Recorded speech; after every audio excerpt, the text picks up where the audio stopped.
guilty pleasures. I pulled some from Reddit, from one of these threads. I like this one, making goofy faces in grocery stores at children that are too young to express themselves while their parents aren't looking. I relate to this one. I love doing this. Ordering a large deep dish pizza on Sunday and binge watching an entire season of a TV show while eating pizza all day. Anybody want to raise their hand to that one? That sounds great. Next one, picking my nose. So satisfying. Did anyone admit to that this morning? Was there any more? Driving around aimlessly for long periods of time listening to music? Yes, love that one. And fan fiction, which I heard at least a few of those this morning. Despair. Okay, this is not from Reddit. This is my first point. Despair. Why am I bringing up guilty pleasures? Because despair can be a guilty pleasure. Despair can be a guilty pleasure. Despair can be awfully seductive.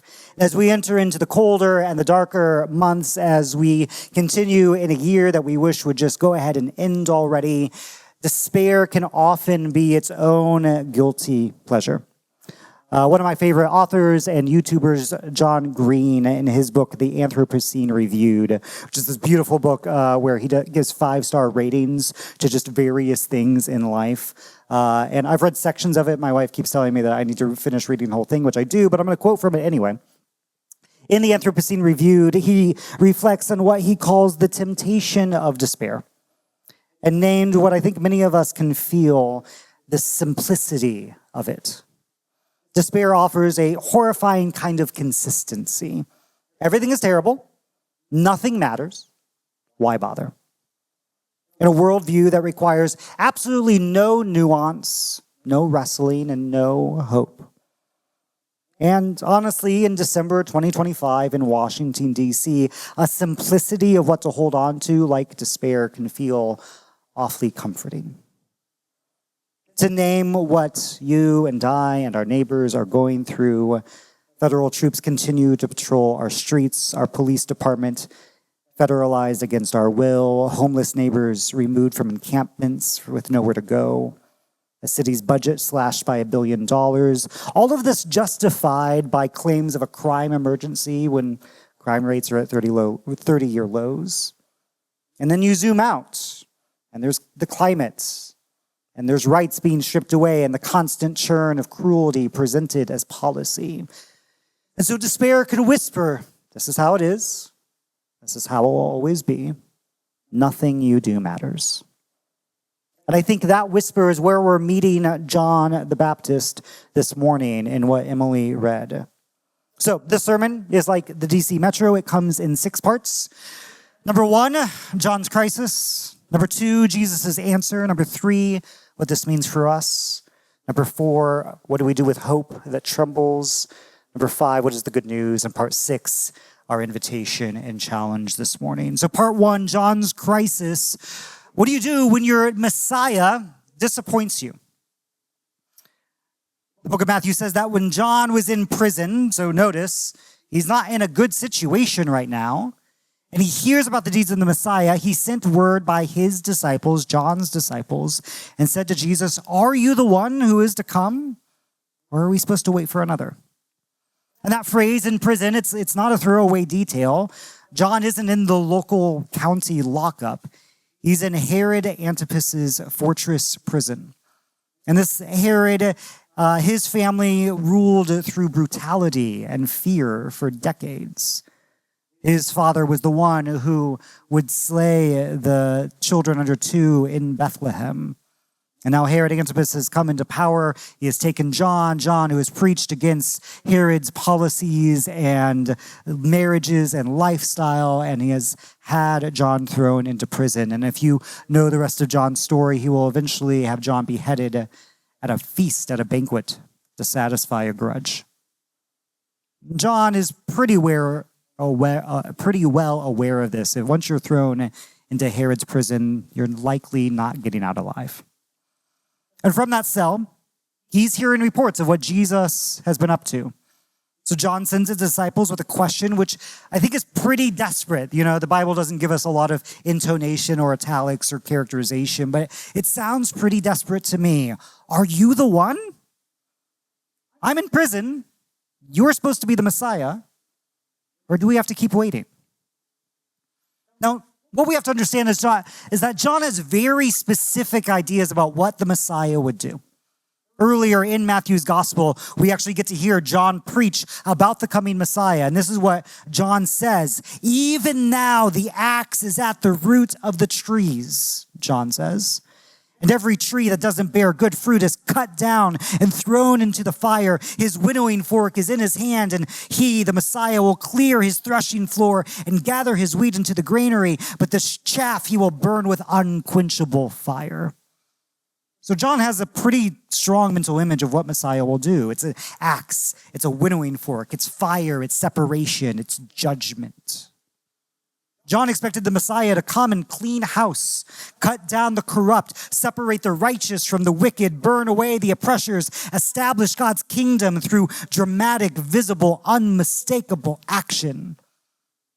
And so then Jesus shows up and John says, I must become lesser, he must become greater. John shrinks into the background, is eventually thrown into the prison. The Messiah shows up, Jesus shows up and starts eating with tax collectors and healing Roman soldiers' servants and hanging out with prostitutes and sinners, making friends with the religiously suspect and the economically exploited and exploiters. Where's the fire? Where's the judgment? Where's the revolution? Are you really the one? John asks. Or did I get this wrong? And I think this is what hope sounds like when it's running empty. A little bit like cynicism, a little bit like giving up. It's that trembling question of someone like John who has given everything, his whole life, his freedom, soon his life itself, for a vision that doesn't seem to be materializing the way that he expected. How many of us, you don't have to raise your hand, but how many of us know that feeling? Part 2, Jesus' answer. Jesus says, look at what's actually happening. Jesus responds, and it becomes so important for us because Jesus doesn't get defensive. He doesn't say John should know better. He doesn't offer theological reassurance or spiritual bypassing or make promises about the future. Instead, Jesus says, go and tell John what you hear and what you see. And he gives a list. The blind receive their sight. Those who cannot walk, walk. The lepers are cleansed, the deaf hear, the dead are raised, and the poor have good news brought to them. Now, this isn't a random list. Every single one of those echoes the prophet Isaiah's vision of what the world would look like when God's reign breaks in. Jesus is saying, don't ask me to prove I'm the Messiah by your criteria. Look at what's actually happening and ask yourself, does this match what God has promised? And notice what's not on Jesus' list. There's no mention of destroying enemies. There's no mention of political liberation. There's no mention in this case of releasing prisoners, which had to sting for John. No mentioning of overthrowing Herod, and no mention of fire or judgment. The kingdom is breaking in, but not the way that John expected. And then comes this stunning verse in verse 6. And blessed is anyone who takes no offense at me. Another way to say that, blessed are those who don't stumble over me. Blessed are those who don't let their disappointment in how I'm doing these things cause them to fall away. Because here's the brutal truth from John's perspective. The empire, it's still intact.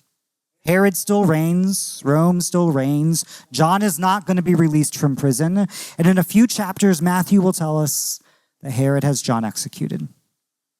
Jesus knows this. And he still says, look at what's happening. Can you see it? Can you perceive it? Which connects directly to our Isaiah text. I'm about to do a new thing. Now it springs forth. Do you perceive it?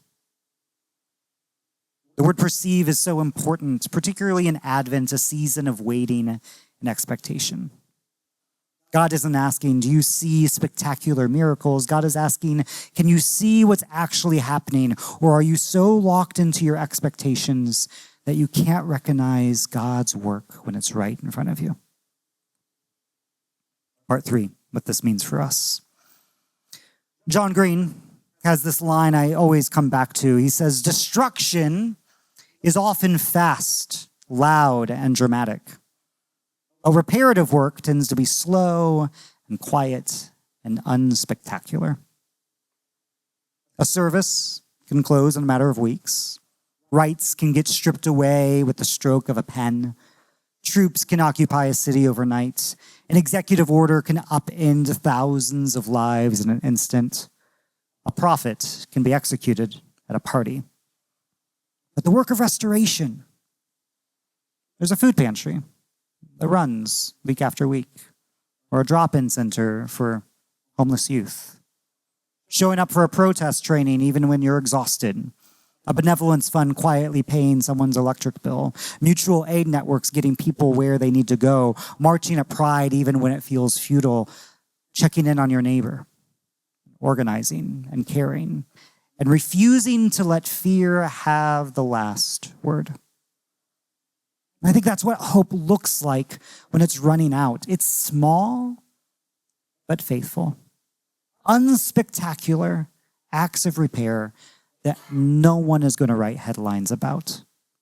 It still matters. And I think this is exactly what Jesus is pointing to when he tells John's disciples what to report back to John. He's not listing spectacular victories or dramatic reversals. He's listing quiet transformations, person by person, body by body, life by life. People see, people walk. The poor hear good news.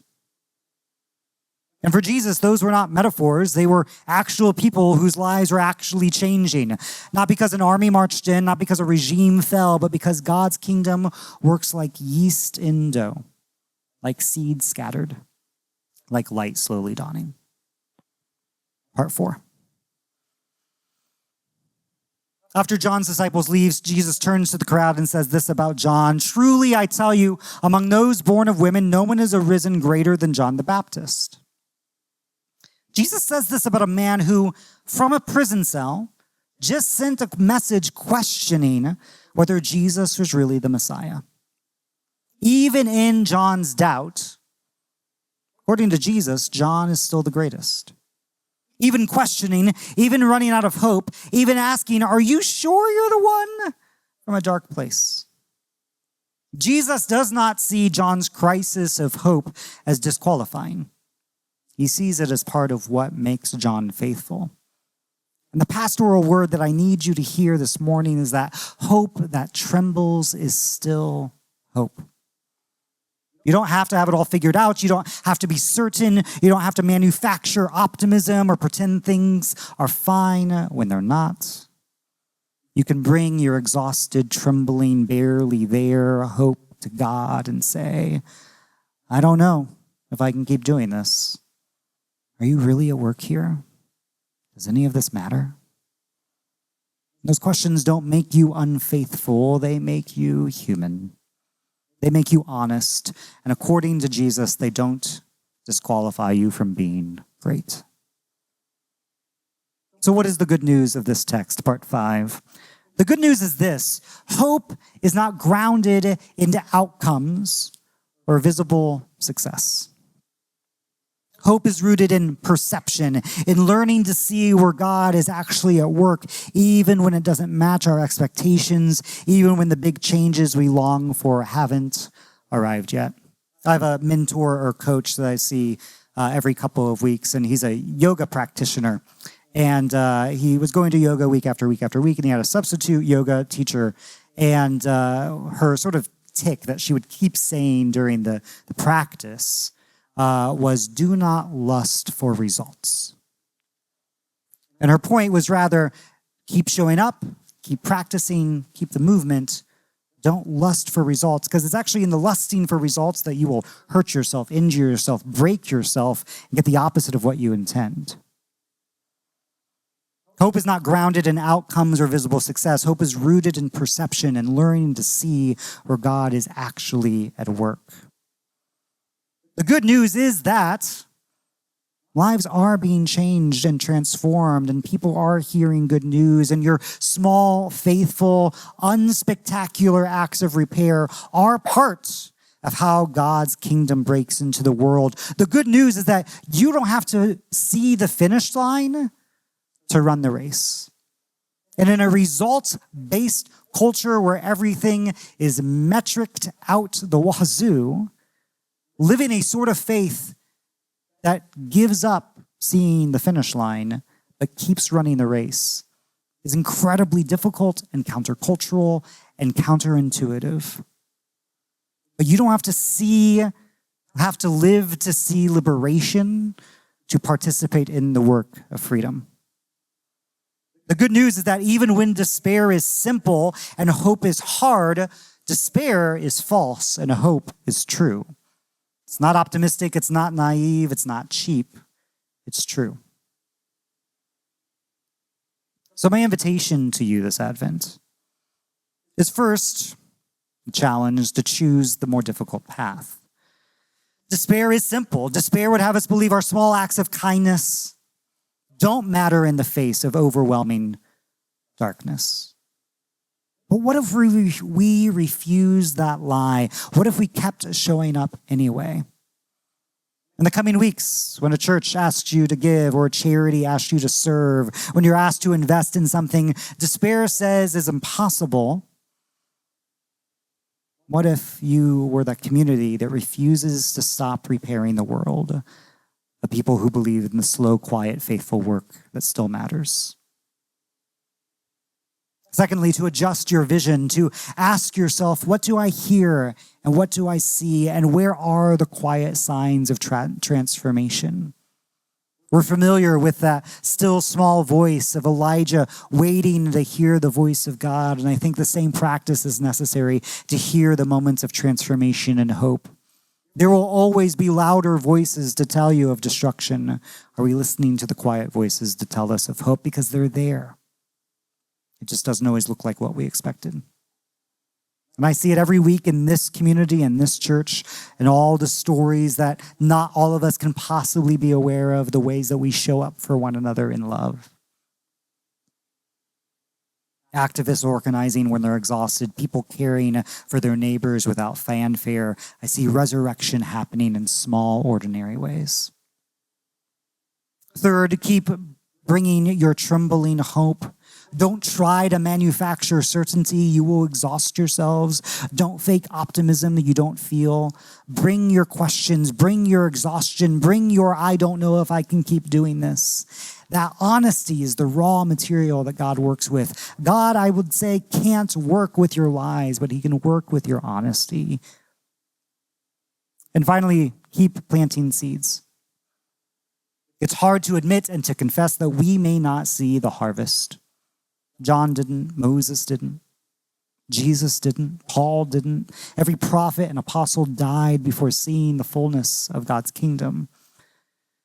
But would we say that their hope didn't matter or that their witness didn't matter? Of course it did. Every small and faithful act of faithfulness matters.